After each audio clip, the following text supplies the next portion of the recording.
اهلا بيكم حلقه جديده من بودكاست هتفرق معاك مع نوران عمرو. والحقيقه ان النهارده الموضوع بتاعنا مميز جدا، وموضوع ممكن ناس كتير ما تكونش واخده بالها منه. على قد ما هي مش واخده بالها منه ممكن تعطلهم، ممكن تخليهم واقفين في مكانهم، او حتى في بعض الاوقات ترجعهم ورا. والنهارده معانا دكتور ابراهيم هيكل، استشاري مهارات حياتيه وصحه نفسيه. منورنا يا دكتور في اهلا يا البودكاست. نوران. منورنا. تسلمي يا رب. ان شاء الله تبقى حلقه حلوه. ان شاء الله. ان شاء الله. النهارده هنتكلم على الطاقه السلبيه يا دكتور، والطاقه السلبيه دي ممكن اصلا توقف ناس كتير، وده موضوع مهم قوي، وناس كتير ممكن تكون اصلا مش واخده بالها منه.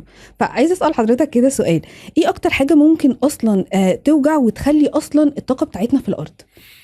السؤال برغم ان هو شكله سهل، بس هو فعلا ممكن يجيب الانسان الارض. حاجات ممكن تخلي الانسان يتوجع وكرامته تقع في الارض، زي ما يكون بالظبط يكون متعلق بشخص قوي، بيحب شخص قوي، وفجأة كل حاجة اللي بيحصل لها تقع مرة واحدة. تقع مرة واحدة، ده يعني ايه اللي بيقع اصلا؟ يعني طاقتك بتقع، جسمك اصلا بيبقى هزيل.